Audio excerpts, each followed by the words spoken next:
APN में आपका स्वागत है। मैं हूं आपके साथ विनय राय। आज हमारा कारवां पहुंचा है भगवान बुद्ध की नगरी कुशीनगर में।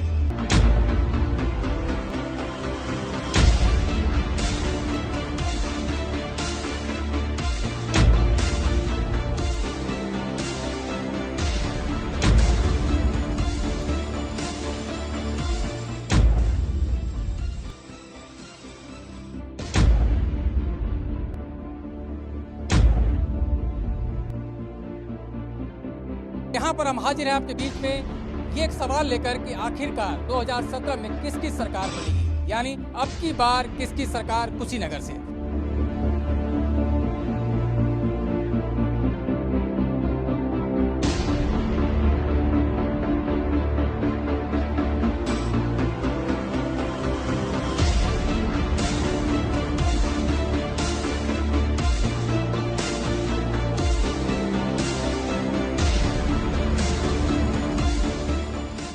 हमारे साथ 4 खास मेहमान हैं, अलग अलग पार्टियों से हैं। उनसे आपके सवाल जानने की कोशिश करेंगे कि आखिरकार 2017 के लिए उनकी क्या तैयारी है और जनता की उम्मीदों पर किस तरीके से खरे उतरेंगे। सबसे पहले मैं आपका चारों खास मेहमानों से परिचय कराता हूं कि आखिर वो 4 खास मेहमान हमारे साथ कौन जुड़े हुए हैं। सबसे पहले जेपी शाही साहब, जो कि भारतीय जनता पार्टी का पक्ष रखेंगे और बताने की कोशिश करेंगे कि 2017 में उत्तर प्रदेश की और कुशीनगर की जनता इन्हें जनादेश क्यों दे। साथ ही समाजवादी पार्टी की तरफ से डॉक्टर पीके राय साहब मौजूद हैं, जो कि बताएंगे कि 2012 में जनता ने इन्हें जनादेश दिया था, 2017 में इन्हें जनादेश दोबारा प्रदेश की जनता क्यों दे। जगदम्बा सिंह साहब हैं, जो कि कांग्रेस की तरफ से अपना पक्ष रखेंगे। कांग्रेस का नारा है उत्तर प्रदेश में 27 साल बेहाल रहा है, 27 साल से यूपी बेहाल, ये आपका नारा है। तो आखिरकार क्या ऐसा कुछ करने वाले हैं कि उत्तर प्रदेश का भला होगा जो पहले सत्ता में रहते हुए आप नहीं कर पाए। और फूलचंद यादव साहब हैं कि जो जेडीयू का पक्ष रखेंगे। बिहार बगल में जेडीयू का शासन है, उसका असर पड़ता है सीमावर्ती राज्य होने के चलते, तो ये भी अपना पक्ष रखेंगे कि आखिरकार इनकी नीतियां क्या हैं उत्तर प्रदेश के लिए। सबसे पहले पीके राय साहब, आपसे 2012 में जनता ने आपको जनादेश दिया था, आपको सरकार बनाने का मौका मिला, अब 5 साल का कार्यकाल खत्म होने जा रहा है, जनता दोबारा आपको जनादेश क्यों दे? ऐसा क्या कुछ करने वाले हैं 2017 में आप जनता के? हमारी पार्टी ने एक मैनिफेस्टो जारी किया। हमारे नेता माननीय मुलायम सिंह यादव जी, माननीय अखिलेश यादव जी ने जो भी मैनिफेस्टो जारी किया और जो घोषणाएं की, उन सारी घोषणाओं को 4.5 साल के अंदर पूरा कर दिया है। और उसके अलावा भी जो चीज़ें जो घोषणा में नहीं थीं, उनको भी पूरा करने का काम किया है। जन कल्याणकारी योजनाएं लागू करने का काम किया है। कन्या विद्याधन, पढ़े बेटियां बढ़े बेटियां, आपकी बेटी उसका कल, कन्या बेरोजगारी भत्ता, लैपटॉप, उसी के साथ साथ किसान बीमा दुर्घटना योजना और 108 नंबर की एम्बुलेंस, जो सबसे बड़ी महत्वाकांक्षी योजना थी, जो बस्ते में बंद पड़ी थी, उसको करने का काम किया है। और दवाई के क्षेत्र में सारे गरीब और गंभीर रोगियों का इलाज सरकारी खर्च पे कराने का काम किया है। और इतना सब करने के बाद जबकि उसको यथोचित सहयोग नहीं मिला है, हमें आरोप नहीं लगा रहा हूं, लेकिन जानकारी के लिए केंद्र सरकार से, लेकिन बावजूद इसके अपने रिसोर्सेज से जो गरीब लोग हैं, 55 लाख लोगों को समाजवादी पेंशन देने का काम इस सरकार ने किया है। जब हम लैपटॉप बांट रहे थे तो इसी सदन में कहा जाता था कि साहब झुंझुना बांटा जा रहा है, और आज डिजिटल इंडिया की बात कही जा रही है। और हम नरेंद्र मोदी की सरकार के लगभग 2.5 साल पूरे हो रहे हैं। केंद्र में 73 सांसद आपको उत्तर प्रदेश से मिले हैं। क्या कुछ आपने कुशीनगर के लिए और इस पूर्वांचल के लिए किया है? लगातार 14 साल से इस प्रदेश की जनता कभी भ्रष्टाचार मिटाने के नाम पर और कभी गुंडाराज हटाने के नाम पर इस देश की जनता, प्रदेश की जनता पिस रही है। सबसे पहले मैं गुंडाराज और भ्रष्टाचार को समाप्त करने के नाम पर जनता के बीच में जाऊंगा। जो वादा 2012 के चुनाव में आदरणीय मुख्यमंत्री अखिलेश यादव जी ने किसानों और नौजवानों के साथ किया था। नौजवान बेरोजगार सड़कों पर घूम रहा है और किसान इसी प्रदेश के और राज्य मंत्री हैं, यहाँ के कृषि राज्य मंत्री, कहीं धान खरीद नहीं हो रही है। एक भी उत्तर प्रदेश के किसान कोई एजेंसियां धान नहीं खरीद रही हैं। और जो 2017 में जाने का है, 2014 में इस प्रदेश की जनता ने हमारे नेता पर विश्वास करके और नीतियों पर विश्वास करके भारत की सरकार बनाई है। और उस सरकार जो है देश की जनता के आकांक्षाओं पर खरी उतर रही है। और जो आगे योजनाएं हैं, 2 प्रमुख समस्या है। भगवान बुद्ध जब से आए थे उसके पीछे तो नहीं जानता, लेकिन आजादी के 67 साल बाद यहाँ सपने में भी लोग नहीं सोचा करते थे कि रेलवे बनने जा रहा है। वो 24 तारीख को संभवतः भारत की सरकार करने जा रही है। और जनता को मैं बेरोजगारी के आधार पर, गुंडागर्दी के आधार पर और भ्रष्टाचार के आधार पर जनता के बीच में जाना चाहते हैं। चलिए जगदम्बा सिंह साहब, आपके दल ने तो पहले ही कह दिया कि 27 साल यूपी बेहाल। जो वादे अभी किए गए बीजेपी के मित्र की तरफ से, उन्होंने कहा कि काफ़ी कुछ किया है और काफ़ी कुछ करना बाकी है।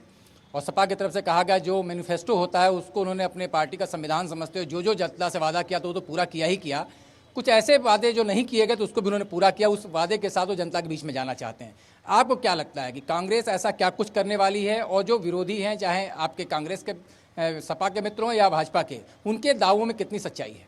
27 साल यूपी बेहाल, आज 27 बरस हो गए। उत्तर प्रदेश में कांग्रेस की हुकूमत नहीं है।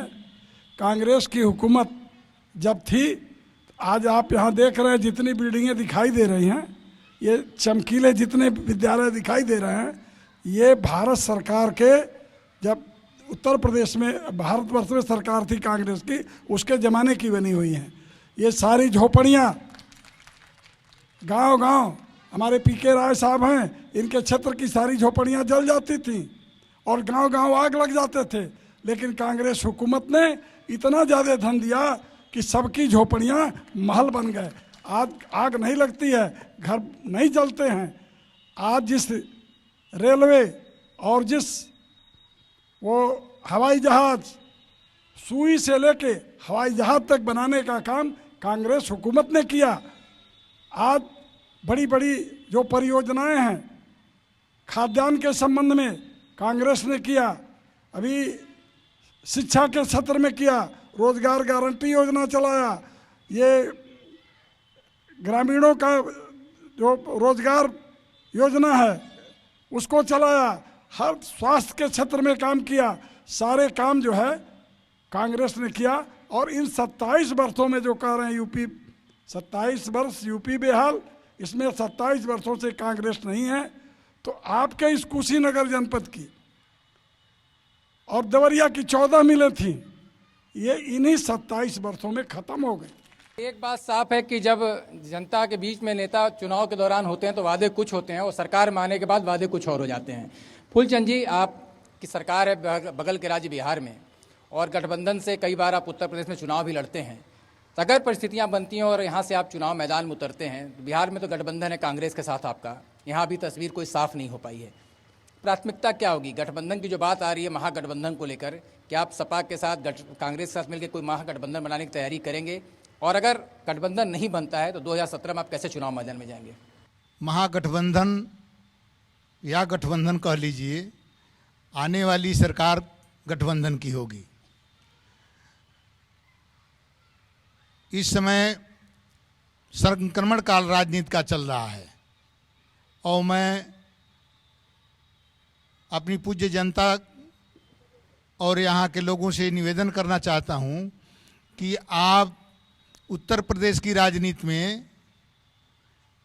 जो पूरब की तरफ मुँह करते हैं तो यह मानते हैं कि इतना पिछड़ा राज्य जो बिहार, जिसकी उपमा दी जाती थी, जहाँ से सड़क टूटी हो वहाँ बिहार, वहाँ से बिहार और जहाँ तक बनी हो वहाँ तक यूपी, यह जुमला अब ख़त्म हो गया। अब जहाँ से अच्छी सड़क हो वहाँ बिहार, वहाँ से बिहार, और जहाँ तक खराब है वहाँ तक यूपी।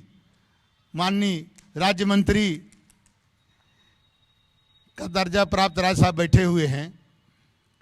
सार्वजनिक क्षेत्र, इनका पारिवारिक झगड़ा इतना तगड़ा है कि सार्वजनिक क्षेत्र इनका कमजोर हो गया है। और दूसरी तरफ शाही जी बैठे हुए हैं नोटबंदी में जनता त्रस्त हो गई है। इनको उम्मीद नहीं था, शाही जी को उम्मीद नहीं था मोदी जी के जरिए कि 50 दिन में हम सब कुछ कर लेंगे।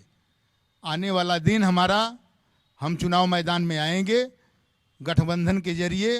कांग्रेस से हमारा गठबंधन है, अन्य दलों से बिहार में गठबंधन है, उत्तर प्रदेश में हमारा प्रयास है। नीतीश जी, शरद जी सब लोग लगे हुए हैं। गठबंधन के तहत अपने दल के घोषणा पत्र को जनता के बीच लाएंगे और हम चुनाव लड़ेंगे, हम चुनाव जीतेंगे और हम किसानों और मजलूमों, दलितों और सबका विकास करेंगे। चलिए, सीधे तौर पे पहले कहा था कि बिहार बनाना है क्या, लेकिन आपने कहा कि अगर बिहार आपको बनाना है तो उत्तर प्रदेश में आपकी सरकार लाई जाए। और दूसरी बात आपने कहा नोटबंदी को लेकर के शायद आकलन नहीं था नरेंद्र मोदी का कि इतनी जल्दी स्थितियां सामान्य नहीं होंगी, लेकिन सबसे पहले नोटबंदी का समर्थन करने वाला कोई व्यक्ति है तो बिहार के मुख्यमंत्री नीतीश कुमार ही थे। नोटबंदी अच्छी चीज है, कालाबाजारी रुकनी चाहिए। सपा सरकार से मेरा ये सवाल रहेगा कि शिक्षकों की अभी तक भर्ती नहीं हुई, डिग्री कॉलेजेस में, इंटर कॉलेज में पूरी पोस्ट खाली है। और एक प्रश्न सबसे मेरा ये है कि आप ऐसी शिक्षा क्यों दे रहे हैं कि वो लड़का बेरोजगार हो रहा है। पहला मूलभूत प्रश्न, हमको ऐसे शिक्षा की जरूरत नहीं है यदि उससे हमारा छात्र बेकार हो रहा है। पीके राय साहब, कहीं न कहीं शिक्षा की खामियां हैं। अगर शिक्षा की नींव मजबूत नहीं होगी तो शायद देश संवर नहीं सकता है। सीधा सवाल है कि ऐसी शिक्षा हम क्यों दे रहे हैं जिससे हमारा लड़का बेरोजगार रहे या फिर वही करे जो उसे नहीं करना चाहिए, और पोस्ट खाली क्यों है? आपने देखा होगा कि प्राथमिक विद्यालयों में इस सरकार के पहले शिक्षकों की संख्या के बारे में आपको जानकारी होगी कि किसी किसी विद्यालय में एक एक शिक्षक थे और किसी किसी विद्यालय में एक भी शिक्षक नहीं थे। लेकिन उन प्राथमिक विद्यालयों में शिक्षकों की भर्ती करने का काम इस सरकार ने किया है। कभी किसी ने सोचा नहीं होगा कि जो शिक्षा मित्र के रूप में चयन हुए थे लोग, जो 3,000 रुपया तनख्वाह पा रहे थे, उनको आज की तारीख में रेगुलर शिक्षक बना करके और ये सरकार 30,000 और 35,000 रुपया देने का काम कर रही है हर महीने में। शिक्षा हमारी प्राथमिकताओं है। हमारे नेता माननीय मुलायम सिंह यादव जी भी हमेशा पूछा करते थे, तो हमारी सरकार की प्राथमिकताओं में शिक्षा है और चिकित्सा है। एक नंबर पे गांव है, खेत है, खलिहान है, नौजवान है। नौजवानों के रोजगार का सवाल अभी आया है। नौजवानों को रोजगार जितना हमारी सरकार ने दिया है, उन आंकड़ों को उठाकर देखिए अगर आप, और उसी के साथ साथ विकास करने का भी काम किया है। 2011 में हमारे उत्तर प्रदेश का जीडीपी जो था वो 4.1 था। आज की तारीख में जीडीपी 7.1 है और जो औसत आय थी वो 32,000 रुपया सालाना थी। आज की तारीख में वो आय 48,000 रुपया सालाना हो गई है। इस तरह से प्रदेश इस 4 साल 5 सालों में तरक्की किया है। जेपी साही साहब, रोजगार की बात हो रही है और आजकल एक सामान्य तौर पर जो पढ़ा लिखा नौजवान है कहता है कि आजकल परीक्षा का प्रोसेस बदल चुका है। पहले प्री एग्जाम दीजिए, फिर मेंस दीजिए, फिर मौखिक दीजिए, उसका हाई कोर्ट में अगला एग्जाम दीजिए। तो सभी कहीं न कहीं जितने भर्तियां हुई हैं वो हाई कोर्ट के दस्तक से होकर गुजरी हैं। क्या लगता है कि रोजगार सही में मिला है उत्तर प्रदेश में नौजवानों को? रोजगार मिला है। और जहाँ तक प्रक्रिया का सवाल है कि प्रीलिम करने का बाद मेन करने का, आप बड़े से बड़े कॉम्पिटिशन्स में देखिए, ऑल इंडिया लेवल के जो कॉम्पिटिशन्स हैं उसमें भी प्रीलिम का एग्जामिनेशन होता है। उसमें हाई कोर्ट नहीं होता है पीके राय साहब। हाँ, उसमें हाई कोर्ट नहीं होता है। तो हाई कोर्ट के लेकिन दस्तक पे नीचे सारी तौर भर्तियां पे गई हैं। ये बात सही है। मैं आपकी इस बात से अवगत हूँ विनय जी कि हाई कोर्ट का हस्तक्षेप हुआ है। कहीं ना कहीं पे कमियां कहीं पे रही हैं, उन कमियों को दूर किया जाना चाहिए। जेपी साही साहब, प्रदेश सरकार नौजवानों के प्रति कभी भी संवेदनशील नहीं रही है। केवल वोट की राजनीति के नाम पर बेरोजगार नौजवानों को हमेशा हाई कोर्ट, कोई अब तक जितनी भी नियुक्तियां हुई हैं सब हाई कोर्ट के दायरे में फंसी हुई हैं। इस नाते मैं कहना चाहता हूं, इसके पहले मैं ले जाना चाहता हूं उत्तर प्रदेश में जब मुलायम सिंह जी की सरकार थी और शिक्षा का बाजारीकरण हो गया था और शिक्षा की डिग्रियां पान और चाय की दुकानों पर बिक रही थी। उसके बाद भारतीय जनता पार्टी की सरकार कल्याण सिंह के नेतृत्व में बनी थी और आदरणीय राजनाथ सिंह उत्तर प्रदेश के शिक्षा मंत्री हुए थे, जो शिक्षा के ऊपर काले बादल मंडरा रहे थे। शिक्षा के नौजवानों को एक पुनः नई ऊर्जा देने का काम किया था और शिक्षकों को सम्मान देने का काम किया था नकल अध्यादेश ला करके। हमारी सरकार स्किल इंडिया के माध्यम से, कौशल विकास के माध्यम से, मुद्रा बैंक के माध्यम से इस देश के नौजवानों को रोजगार देने का अवसर प्रदान कर रही है। और हम मौजूद हैं इस समय भगवान बुद्ध की नगरी कुशीनगर में। सीधे चलते हैं जनता जनार्दन के पास, क्योंकि लोकतंत्र में जनता ही जनार्दन होती है। उसी के फैसले सरकारें बनती हैं और बिगड़ती हैं। सीधे तौर पर जनता का सवाल, आप क्या पूछना चाहेंगे? अभी मैं ये जानना चाहूंगा कि जब भारतीय जनता पार्टी की सरकार होती है तो समूल रूप से नकल पे रोक लगाया जाता है। अभी बात हो रही थी कि ऐसी शिक्षा क्यों नहीं दी जा रही जो रोजगार परक हो, ऐसी शिक्षा क्यों नहीं दी जा रही जिससे नौजवान हमारे रोजगार में आए, आगे बढ़े, स्किल उनका डेवलप हो। बात यह है कि जब समाजवादी पार्टी की सरकार आती है तो सपुस्तक प्रणाली लागू की जाती है, जब समाजवादी पार्टी की सरकार आती है स्वकेंद्र प्रणाली लागू होती है, शिक्षा के नाम पर टोटल बाजारीकरण हो जा रहा है। तो जब स्किल डेवलपमेंट की बात नहीं की जाएगी, जब उनको रोजगार परक शिक्षा नहीं दी जाएगी, जब वो नकल और व्यवस्था के आधार पर शिक्षा ग्रहण करेंगे तो कौन सा डेवलपमेंट उनका, कहाँ से रोजगार पाएंगे वो? स्किल के साथ नौजवान नहीं आएगा तो आखिरकार वो रोजगार कैसे पाएगा, क्या सवाल है? हम हमारे बीच बैठे सपा के नुमाइंदगी कर रहे, मैं उनसे पूछना चाह रहा हूं, जो अपने परिवार को नहीं चला पा रहा है वह क्या हमारे प्रदेश को चलाएंगे? अगर जो आप प्रदेश चलाने के योग्य होते तो निश्चित तौर से आप अपने परिवार को सजो के चलाते। और उसके साथ एक और आपसे क्वेश्चन है कि यह कोई भी भर्ती हो, चाहे जिस भी स्तर पे हो, आप अभी शिक्षा मित्रों की भर्ती की बात कहें तो एक तरफ आप खड़ा कर दिए हैं बेरोजगार टेट पास लड़कों को, वह भी आपके ही ऊपर चिन्ह जाता है। आप अभी नौजवानों से क्वेश्चन किए हैं कि नौजवान भर्ती हुए हैं, नौजवानों की बहुत ज़्यादा भर्तियां हुई हैं। मैं आपसे पूछना चाह रहा हूं डॉक्टर साहब आपके माध्यम से कि बताइए कि कितने आंकड़े हैं आपके पास जो नौजवान पूर्ण रूप से भर्ती लिए हों, जिनके हाथ में और कोई सवाल आपका?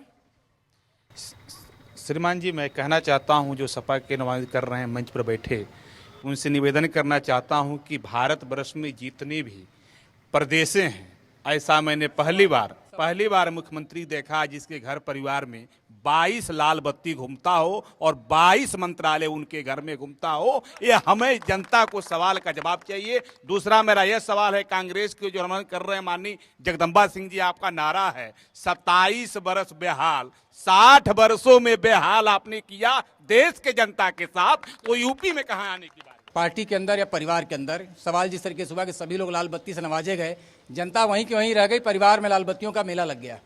सवाल आया है, ये बात सही है, जनता ने पूर्ण बहुमत की सरकार बनाई है। लाल बत्तियां कितनी दी जाएंगी कितनी नहीं दी जाएंगी, ये टोटल डिस्क्रिप्शन जो है वो जिसको जनता चुनती है, जिसको मुख्यमंत्री बनाती है, ये उसका पर्सनल डिस्क्रिप्शन है। और समाजवादी पार्टी एक डेमोक्रेटिक पार्टी है, एक लोकतांत्रिक पार्टी है, वहाँ पे अपनी बात कहने का हर एक व्यक्ति को अधिकार है। और इसलिए इसको इससे देखा जाना कि साहब परिवार में क्यों कलह हो रहा है, परिवार में कौन सा परिवार ऐसा है जिस परिवार में इस तरह की बातें नहीं आती हैं। परिवार में जो भी बातें आ रही हैं, समाजवादी पार्टी एक है, किसी तरह का कोई झगड़ा नहीं है। दूसरी बात मैं कहना चाहता हूँ, मैं नौजवान साथियों से कहना चाहता हूँ, यहीं पे माननीय मोदी जी आए थे, जब पडरौना में मीटिंग किया था उन्होंने, या और जगह भी किया है, तो उन्होंने आदरणीय मोदी जी ने कहा था कि हम हर साल 2 करोड़ नौजवान लोगों को रोजगार देने का काम करेंगे। क्या किसी को रोजगार मिला? जो आंकड़े मुझसे पूछे जा रहे हैं, जो भारतीय जनता पार्टी से जुड़े हुए हमारे साथी हैं, कि वो ये बतावें कि कितने लोगों को रोजगार मिला है। और सपनों का सौदागर बन करके लोगों के बीच में आने का काम, ये कहने का काम कि हम बाहर से धन लाएंगे और खातों में पहुंचाएंगे, और उसके बाद से फिर सर्जिकल स्ट्राइक का सहारा।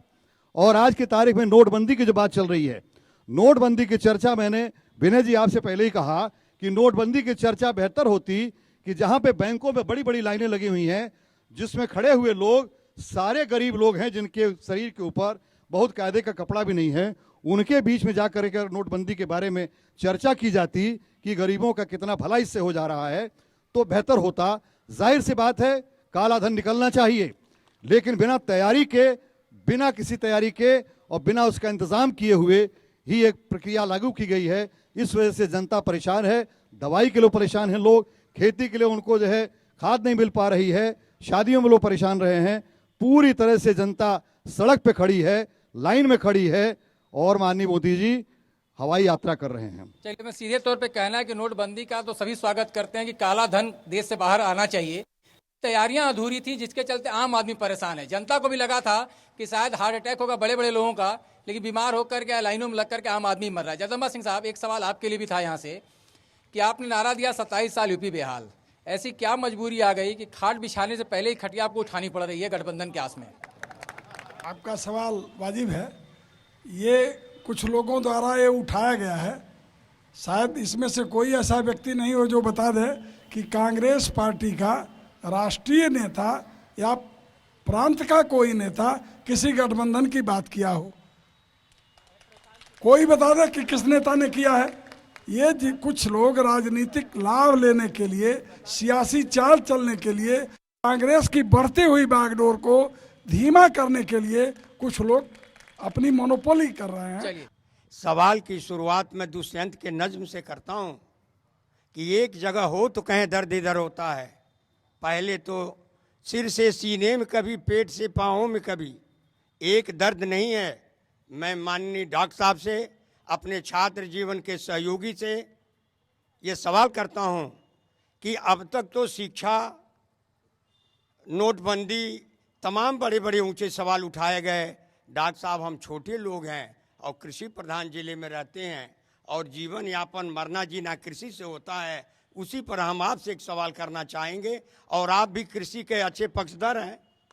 जहाँ तक विकास की बात रही, जितने भी दल के लोग बैठे हैं, मैं सबसे कहूँगा अपने दिल पर हाथ रख लो और विकास की एक मानगी। डॉक्टर साहब, कसिया से आपके अपने विधानसभा क्षेत्र जाते समय अमवा और बर्मा जंगल के 2 कोल्ड स्टोरेज हैं जो कृषि के जीवन से संबंधित हैं और पिछले 10 वर्षों में आप नहीं चलवा पाए। इसके बाद भी कहते हैं कि विकास की गंगा बहाएंगे। मेरे पेट में रोटी नहीं होगी तो कल मैं व्हाट्सएप नहीं चला पाऊंगा।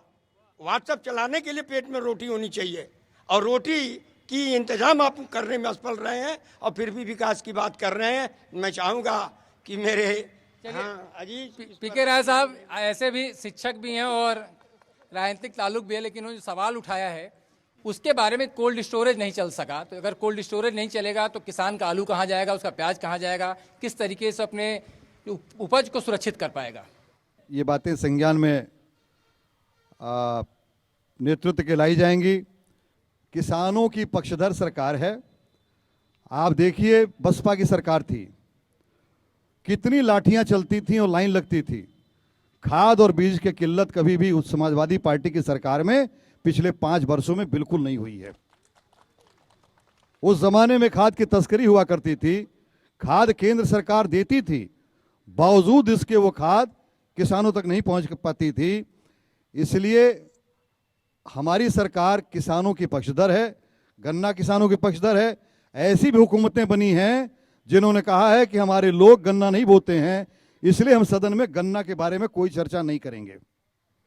चलिए कुछ और सवाल ले लेते हैं। आपका कोई सवाल? जी, प्रदेश में चाहे जिसकी भी सरकार हो, चारों दल के नेता हैं हमारे पास मौजूद हैं, लेकिन जिस शिक्षा की नींव हम प्राथमिक शिक्षा से रखते हैं, आज मैं मिसाल में बता रहा हूं कि पकड़ी टोला कस्तूरबा एक ऐसा विद्यालय जो 2013-14 संचालित है, लेकिन बच्चों का 100 ग्राम चावल एमडीएम का होता है, आज तक उस विद्यालय में नहीं है। आखिर मैं पूछना चाहता हूं मान्यवर से कि आखिर इसका जिम्मेदार कौन है?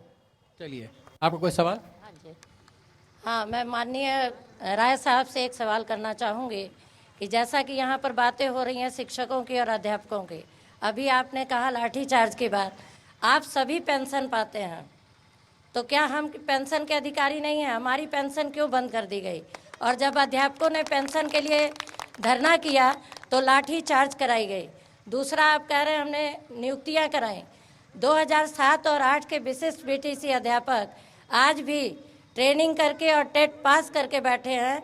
माननीय मुख्यमंत्री जी ने हमें आश्वासन दिया था 2013 में कि आज से 25 दिन बाद आज अध्यापक हो जाएंगे। उनकी उम्र खत्म हो रही है और उन्हें आज तक कोई नियुक्ति नहीं दी गई क्योंकि वो वोट बैंक नहीं है।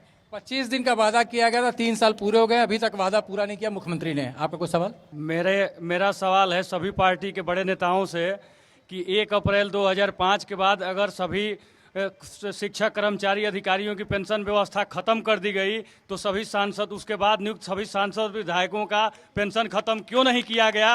अगर आपको पेंशन मिल सकती है तो हमें पेंशन क्यों नहीं मिल सकती? यदि आप 1 दिन के लिए विधायक या सांसद होते हैं तो आप पेंशन के हकदार हैं।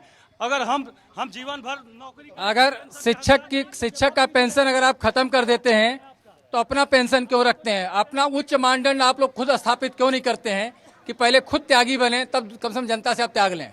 सभी राजनीतिक मेहमानों से सवाल है। साहिब साहब, पहले आप ही शुरू कर दें। बंधुओं की भावनाओं से अवगत हूं और उनका समर्थन करता हूं, लेकिन भारत की संसद में और विधानसभा में आदरणीय विधायक और सांसदों को इसको करना है। मैं एक जिलाध्यक्ष के नाते आपकी भावनाओं को अपने सांसद के माध्यम से अपने पार्टी तक पहुंचाऊंगा। पीके राय साहब, एक जेन्युइन सवाल और आया था कि जो लोग नीति निर्धारण करने वाले हैं, अगर खुद उनके क्वालिफिकेशन पे सवाल रहेगा तो आखिरकार वो कैसे नीति निर्धारण करेंगे? ये सवाल आपके लिए व्यक्तिगत तौर पे नहीं है, ये व्यक्तिगत सवाल आपके लिए नहीं, कि सबको पता है कि आप पढ़े लिखे व्यक्ति हैं, प्रोफेशनल डॉक्टर्स रहे हैं, लेकिन जो सामान्य एक चलन है, जो जनता आहत रहती है कि जिसको डिफेंस की जानकारी, डिफेंस मिनिस्टर हो जाए, जिसको शिक्षा के बारे में जानकारी न, वो शिक्षा मंत्री बन जाए, तो सवाल कैसे समाधान के रास्ते तक पहुंच पाएगा? सवाल बिल्कुल वाजिब है और हमारे जो नौजवान साथी हैं जिन्होंने सवाल किया है उसका जवाब भी उन्हीं के पास है। दर्जा 7 पास, 8 पास, 10 पास ऐसे लोगों को सदन में भेजने का काम कौन करता है? आप मुझसे बात कर रहे हैं, मुझसे सवाल अगर किया है आपने, तो मैं राजनीति में केवल विकल्प देने के लिए आया हुआ हूं। मैं क्लास 1 अफसर था, 20-21 साल सेवा किया हूं। जनता खुद जब चुनती है ऐसे लोगों को तो सवाल भी जनता को ही देना पड़ेगा। नीति निर्धारण करने वाले लोग अपनी विधा के विद्वान होने चाहिए। मैं आपकी इस बात से पूरी तरह से अवगत हूँ और सहमत हूँ। और जहाँ तक पेंशन निर्धारण का सवाल है, इनमें से चारों बैठे हुए लोग किसी सदन के सदस्य नहीं हैं, लेकिन आपकी भावनाओं से ऊपर अवगत कराने का काम, आपकी बात बिल्कुल वाजिब है कि अगर विधायक को और एमपी को पेंशन मिलती है तो निश्चित तौर पर जो शिक्षक सेवानिवृत्त हो रहा है उसको भी पेंशन मिलनी चाहिए। तो सवाल तो आप ही से, मुख्यमंत्री जी ने कहा था 25 दिन में व्यवस्था जारी कर दी जाएगी, 3 साल हो गए, व्यवस्था मिल नहीं पाई उनको पेंशन की। अब माननीय मुख्यमंत्री से तो ये सवाल मैं आप ही के माध्यम से पहुंचाना चाहूँगा कि उनको याद दिलाइए आप एपीएन चैनल के माध्यम से कि क्योंकि हमको भी अगर मौका मिलेगा तो मैं भी इस बात को स्मरण दिलाऊंगा उनको। चलिए, सवाल आपका कोई?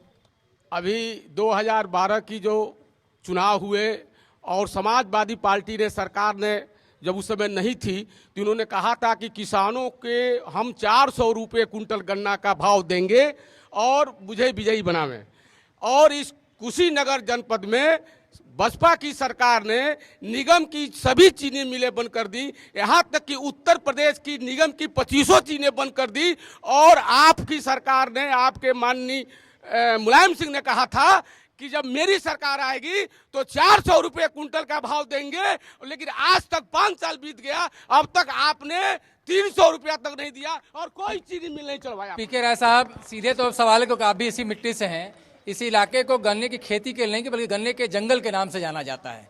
और यहाँ का किसान कोशिश करता है कि गन्ने के सीजन में उसके यहाँ शादी भी हो, गन्ने के सीजन में दुखद समाचार भी आए तो गन्ने के सीजन में आए, क्योंकि कैश क्रॉप्स है।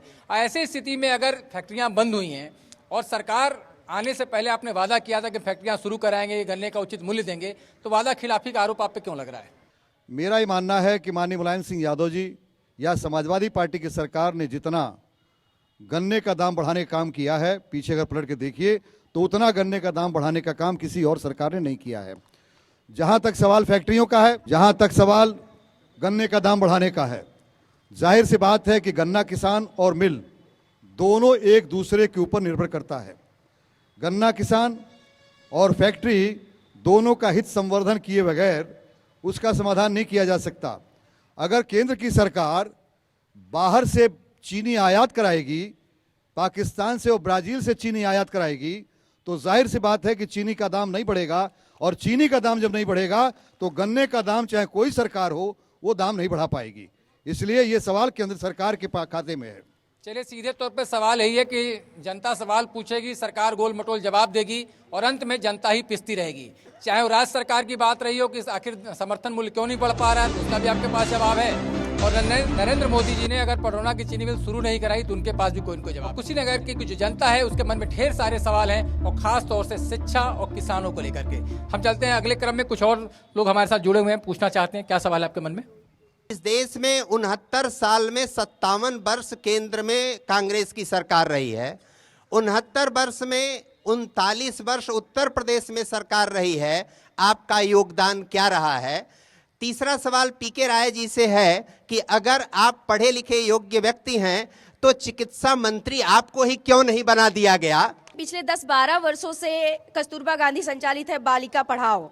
हम बच्चियां पढ़ाते हैं, रहते हैं उनके साथ 24 घंटे, बट हमारे लिए कोई सुविधाएं मुहैया नहीं कराई जा रही है। सरकार हम पे ध्यान ही नहीं दे रही है। मेरा सवाल माननीय जिलाध्यक्ष भाजपा के उनसे है कि मोदी जी पाकिस्तान सरप्राइज देने नवाज शरीफ साहब को चले जाते हैं हैप्पी बर्थडे बोलने, और बॉर्डर पे हमारे लाखों नौजवान सैनिक मार दिए जाते हैं। 70 साल कांग्रेस के शासन में जितने सैनिक मारे गए होंगे 2.5 साल में उन्होंने मरवा दिए, क्या कहेंगे? मैं पूछना चाहता हूँ कि भाजपा की जब सरकार थी तो गन्ना क्यों जलाया गया था? 30 रुपये 40 रुपये कुंतल गन्ना बिके थे, उस समय ये लोग कहाँ थे? और दूसरा सवाल यह है कि माननीय मोदी जी अपने को फकीर कहते हैं और इस देश से झोला लेकर भागने की बात क्यों कर रहे हैं? नोटबंदी में कम से कम 200 लोग अभी तक मारे जा चुके हैं। केंद्र सरकार के द्वारा अभी तक किसी भी नोटबंदी में मरे हुए लोगों के लिए मुआवजे की कोई घोषणा नहीं की गई, जबकि प्रदेश सरकार के द्वारा नोटबंदी में मरे हुए लोगों के लिए 2-2 लाख रुपए देने की घोषणा की गई। 3 सवाल आए हैं एक के बाद एक करके। एक तो सबसे पहले सवाल ये है कि आपने कहा था अगर एक जवान हमारा शहीद होगा तो उसके बदले हम पाकिस्तान के 10 जवानों का सर काट के लाएंगे। आज भी हमारे यहाँ चाहे उरी हो चाहे पठानकोट लगातार हो रहा है, हमारे जवान जो हैं बॉर्डर पर शहीद हो रहे हैं। और नवाज शरीफ से अगर मिलने के लिए या उनके विदेश मंत्री से मिलने के कोई अजमेर शरीफ जाता था तो आप कहते थे कि बिरयानी खाने गए थे, और आपके प्रधानमंत्री सीधे नवाज शरीफ से मिलने पहुंच जाते हैं। तो दोहरा मानदंड क्यों? दूसरे के लिए दूसरा और अपने लिए दूसरा। नोटबंदी के सवाल पर देश की जनता 125 करोड़ से वादा किया था कि हम भ्रष्टाचार को मिटाएंगे, काला धन को वापस लाएंगे। जो काले धन अपने में पड़े हुए हैं और जिस काले धन से आतंकवाद बढ़ रहा था उसको समाप्त करने के लिए सब नोटबंदी हुई है। चलिए जगदम्बा सिंह साहब, एक सवाल ये भी आया कि जो विकास अभी तक कुशीनगर का हुआ है, इनका ये मानना है कि केवल सपा की सरकार ने किया है, और आप तो कह रहे हैं 27 साल यूपी बेहाल। तो आखिरकार विकास किसने किया है इस पूर्वांचल का, इस कुशीनगर का? इस भाजपा हुकूमत के पहले माननीय आरपीएन सिंह साहब इस जनपद से गृह राज्य मंत्री थे, परिवहन राज्य मंत्री थे। उनके ज़माने में जो सड़कें बनी वो आपके सामने हैं। आज गांव-गांव गैस एजेंसियां हैं, किसके ज़माने में थी? कौन सा ऐसा न्याय पंचायत है जहां कांग्रेस की दी हुई वो गैस एजेंसी नहीं है? आज गांव-गांव राजीव गांधी विद्युतीकरण परियोजना के तहत गांव-गांव बिजली लगी, ये किसके शासन में लगी? मैं सवाल नहीं करना चाहता हूं, ये बताना चाहता हूं। आप ये कुशीनगर शहर है, इस शहर में शुद्ध पेयजल योजना माननीय आरपीएन सिंह के सहयोग से यहाँ लगाया जा रहा है। तो सारी योजनाएं जो उनके द्वारा दी गई अभी यह सरकार पूर्ण नहीं कर पा रही है। चलिए कुछ और सवाल है, क्या पूछना चाहते हैं आप? मैं पूछना चाहता हूं केंद्र सरकार और उनके समर्थकों से कि कुंवर आरपीएन सिंह ने जो किया, इस जिले को बॉटलिंग प्लांट दिया था, उस बॉटलिंग प्लांट को केंद्र सरकार आज की बैठी हुई मोदी सरकार ने कुशीनगर जिले से क्यों छीन लिया, क्यों दूसरी जगह दिया? तो बॉटलिंग प्लांट का कोई कागज नहीं है केंद्र सरकार के अधीन, न सीआरपीएफ भर्ती का कोई योजना थी, वो चुनावी जुमला था। चलिए आप। सर मेरा सवाल सीधे जिला अध्यक्ष भारतीय जनता पार्टी से है कि गुंडा राज और भ्रष्टाचार की बात कर रहे हैं। गुंडा राज खात्मा का पैमाना क्या वही है जो गुजरात में दलितों की पिटाई करके की गई थी, या नोटबंदी के बाद भ्रष्टाचार खत्म करने का पैमाना ये है जो विभिन्न प्रांतों में भारतीय जनता पार्टी के यूथ विंग के लीडर पकड़े जा रहे हैं, तमाम नेता पकड़े जा रहे हैं जिनके पास नए नोट, जनता परेशान है और भारतीय जनता पार्टी भ्रष्टाचार और नोटबंदी पे बोल रही है कि हम इसको खत्म करेंगे। क्या इनका पैमाना वही है उत्तर प्रदेश में जिसको ये लाना चाहते हैं? एक तरफ 2000 रुपये नहीं मिल रहे हैं और दूसरी तरफ भारतीय जनता पार्टी पे तरह तरह के आरोप लग रहे हैं। कहीं 250 मोटरसाइकिल खरीद का आरोप है, कहीं जमीन खरीद का आरोप है, और पैसे की रिकवरी में भी आरोप आप पर है। आप कहते हैं कि चाय पे शादी हो जा रही है और आप ही के पार्टी से ताल्लुक रखने वाले लोग करोड़ों में शादियां कर रहे हैं। कार्यकर्ताओं के दिया हुआ चंदे का पैसा है आजीवन सहयोग निधि भारतीय जनता पार्टी का हर कार्यकर्ता देता है, और उसी कार्यकर्ताओं के पैसे के बल पर वो मोटरसाइकिल खरीद के आई है। भारतीय जनता पार्टी हमेशा शुचिता में विश्वास करती है। और रही बात गुंडागर्दी की और अपराध की, तो सबसे बड़ा उदाहरण इस प्रदेश के मुख्यमंत्री, देश के इतिहास में पहली बार मुख्यमंत्री आवास में विधान परिषद सदस्य को चाटा मारा गया। सबसे बड़ा गुंडागर्दी का अपराध वो इतिहास वही है।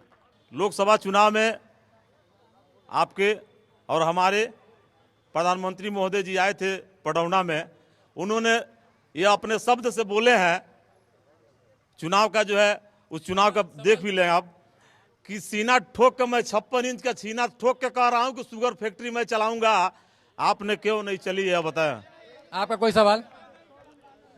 मैं कहना चाहता हूं, साई जी से मैं पूछना चाहता हूं कि कांग्रेस के जमाने में जो कार्य हुए, क्या अटल जी और क्या मोदी जी की सरकार में सारा काम हो गए?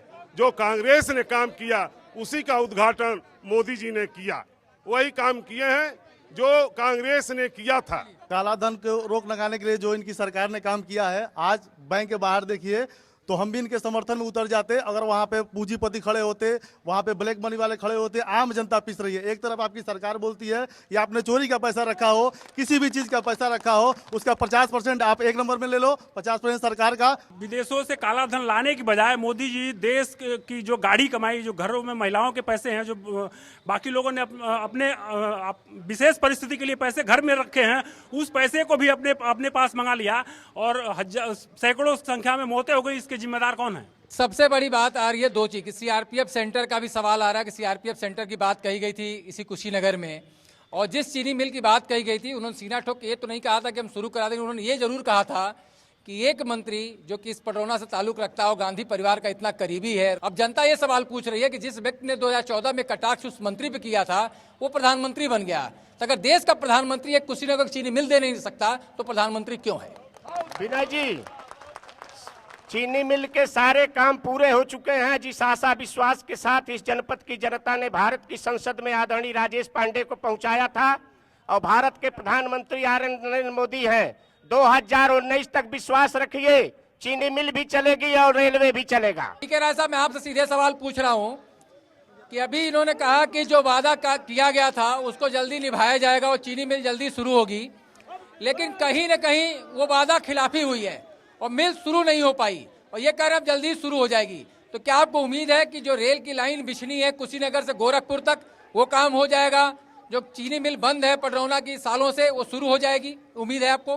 देश का कोई भी बड़ा नेता अगर आवाम के सामने कोई घोषणा करता है और उसको पूरा नहीं करता है तो वो अपराधी की श्रेणी में खड़ा किया जाना चाहिए। और 5 साल का आदरणीय शाही जी मेरे बड़े पुराने मित्र हैं, इन्होंने कहा कि 2019 तक पडरौना की चीनी मिल चल जाएगी। मैं आपको स्मरण दिलाना चाहता हूं कि 2004 में माननीय नेताजी ने हाटा शुगर फैक्ट्री का शिलान्यास किया था, और आप बताइए कितने साल में वो शुगर फैक्ट्री बन करके तैयार हो गई है? 1.5 साल नहीं, 2 साल मान लीजिए। और इस जिले की सबसे ज्यादा क्रशिंग करने वाली वो शुगर फैक्ट्री है। तो जहां पे चाहत होगी वहां पे राह मिल जाएगी। कुशीनगर जनपद को इस बात का जरूर बलाल है कि कुशीनगर जनपद ने एक मंत्री भी दिया है, सारे सांसद दिए हैं, लेकिन कुशीनगर जनपद को कहीं से कोई चीज केंद्र सरकार के द्वारा नहीं मिली है। चलिए कुछ और सवाल हैं, क्या पूछेंगे आप? हमारे सांसद जी को 3 साल हो गया, 3 साल में इन्होंने हमारे जिले के लिए क्या किया है ये जनता के बीच ये बताएं, और सारी जनता ये चाहती है। 7 दिसंबर को जब हम शिक्षक लखनऊ में शांतिपूर्वक धरना प्रदर्शन कर रहे थे और पुरानी पेंशन की मांग कर रहे थे, उस दौरान वहां के सरकार के इशारे पर पुलिस वालों ने शिक्षकों के ऊपर लाठीचार्ज करके एक हमारे शिक्षक साथी की हत्या कर दी, और आज तक कोई भी सरकार का कोई भी नेता या कोई भी अधिकारी उस शिक्षक के घर पे जाके सांत्वना तक नहीं दिया। मांग के बदले लाठियां मिली हैं और एक शिक्षक की मौत हुई है और एक जायज मांग रही है। पीके राज सवाल लूंगा, एक सवाल है। यह कैशलेस जो है हमारे पूर्वांचल में साक्षर लोगों की बहुत कमी है, और कैशलेस कैसे हो सकता है? पीके राय साहब, सबसे पहले सवाल आपसे है कि शिक्षक अगर मांग करने गए थे तो उनको पुलिस की लाठियां मिली, एक नौजवान की मौत हुई, उसका ताल्लुक कुशीनगर से ही था। संवेदना के लिए आप उसके दरवाजे तक नहीं गए, एफआईआर हुआ जरूर उस पुलिसकर्मी के खिलाफ जिसने लाठी मारी थी, लेकिन न तो कोई गिरफ्तारी हुई न तो उसके परिवार के साथ संवेदना व्यक्त की गई। जो घटना हुई उस पर मैं खेद प्रकट करता हूं, उनके परिजनों और उनके आत्मा की शांति के लिए प्रार्थना करता हूं। उन्हें जो भी सहायता मिल रही होगी निश्चित तौर पर उनको मिली है, इसकी जानकारी हमारे भाई प्राप्त कर लें। और पेंशन की बात पहले ही आ गई है, अगर मुझे मौका मिलेगा तो आपकी आवाज़ को मैं माननीय मुख्यमंत्री तक पहुंचाऊंगा, बशर्ते कि मुझे वो ताकत मिले और वो मौका मिले। धन्यवाद। आपका कोई सवाल? प्रधानमंत्री सिंचाई योजना के अंतर्गत काफी पैसा आया, कुशीनगर जनपद में आया नहरों की सफाई के लिए। काफी पैसा तो भ्रष्टाचार का भेंट चढ़ गया, लेकिन कुछ पैसा खर्च करके सफाई भी हुआ, आज तक उसमें पानी नहीं आया। इसमें सरकार क्या कदम? नहर में पानी नहीं आया। मैं माननीय डॉक्टर साहब से पूछना चाहता हूं कि पूरे देश की तो बात हो रही है, कस्या में किसानों का जो 9 करोड़ रुपया पड़ा हुआ है वह किस कारण से रुका हुआ है, क्यों नहीं दिया जा रहा है? मेरा शाही जी से एक सवाल यह है, 8 नवंबर के बाद नोटबंदी के बाद से जितनी नोटें बरामद हो रही है सबसे बड़े पैमाने पे बीजेपी के लोगों के वहां से बरामद हो रही है, क्या यही काला धन है? नोटबंदी किया, ठीक है नोटबंदी आपने किया, काले धन को आप लाने के प्रयास कर रहे हैं, अच्छी बात है, लेकिन कम से कम पर्याप्त मात्रा में हमारे बैंकों को कैश तो अवेलेबल कर देते जिससे हम आम जनता को मेडिकल से लेकर तमाम सारी मुसीबतों का सामना नहीं करना पड़ता। शाही जी, सवाल सीधे तौर पे आ रहा है कि आपने कोई व्यवस्था लागू तो कर दी लेकिन तैयारियां नहीं की, और उसका इन्होंने एग्जाम्पल दिया कि सेना के जवान को बॉर्डर पे भेज रहे हैं और बंदूक और जो गोलियां अपने घर में रख ले रहे हैं। इस मंडल में 4600 करोड़ रुपया का ट्रांजैक्शन था, जो पैसा था वो जमा हो गया। 3600 करोड़ रुपया अब तक मोदी जी ने दे दिया है। 3600 करोड़ रुपया आम जनता को मिल गया है। 1000 करोड़ रुपया और आ गया है, धीरे धीरे जनता को मिल जाएगा। समाजवादी पार्टी इस पूरे नोटबंदी के खिलाफ लगी हुई है। समाजवादी पार्टी का रथ रुक गया।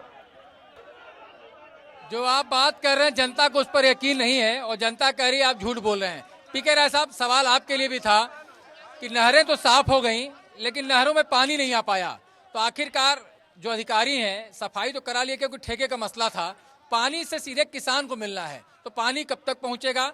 और दूसरा सवाल है किसानों का 9 करोड़ रुपया अभी तक रखा हुआ है, वो किसानों को क्यों नहीं मिल जा रहा है?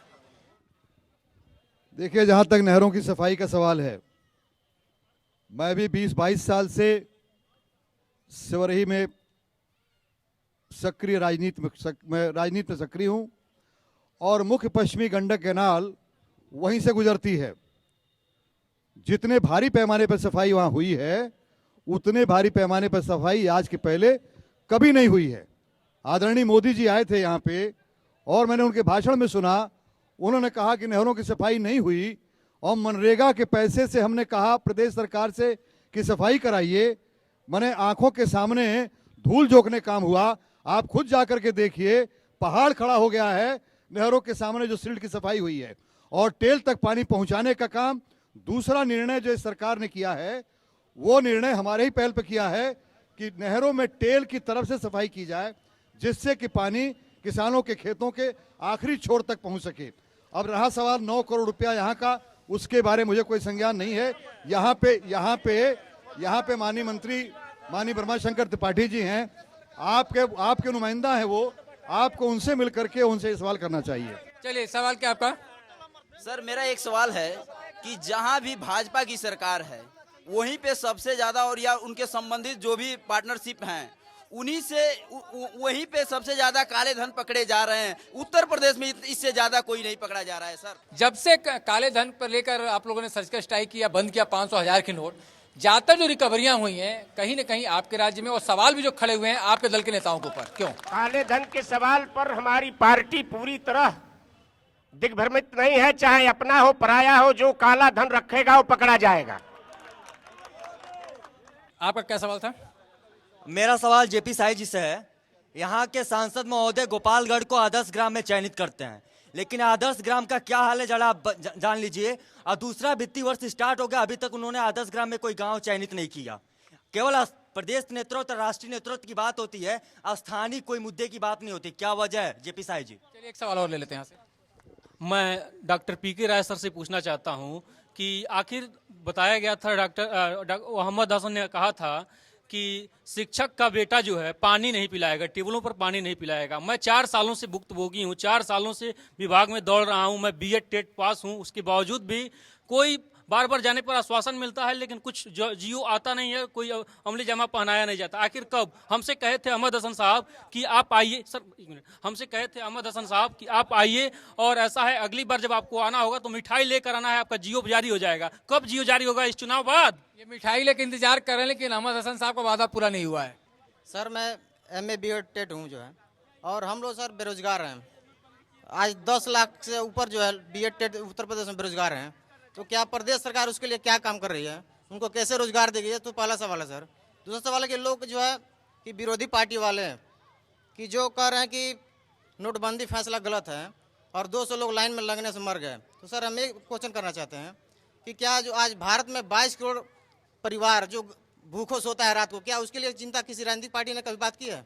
चलिए, सबसे पहले जेपी साई साहब, एक नौजवान ने सवाल किया था कि प्रधानमंत्री ने आपकी योजना बनाई थी कि हर सांसद एक गांव चिन्हित करेगा, उसका विकास करेगा। तो आपके सांसद महोदय ने जो गांव चिन्हित किया था उसके विकास का पैमाना क्यों अधूरा रहा और नया गांव कोई उन्होंने क्यों नहीं सेलेक्ट किया? सांसद ग्राम जो आदर्श गांव जो बनाए गए हैं उसमें प्रदेश सरकार को जो विकास करना चाहिए, प्रदेश सरकार उसमें रुचि नहीं ले रही है। स्थानीय प्रशासन और उत्तर प्रदेश सरकार उसमें रोड़ा अटका रही है। सांसद विकास योजना में तमाम सांसद निधि से वो सांसद विकास योजना नहीं बनाई जा सकती। कोई अलग से सांसद विकास को करने की निधि नहीं है, लेकिन प्रदेश सरकार भी उसमें कही थी कि सहयोग करेंगे, कोई सहयोग नहीं है। नहीं शाही साहब, ये जो विकास करना था वो सांसद को अपने बजट से करना था, एक गांव चिन्हित करके 1 साल में एक। इसमें राज्य सरकार कहां से आ गई? एक सांसद को 5 करोड़ बजट मिलता है, एक विधानसभा के लिए 1 करोड़ आता है।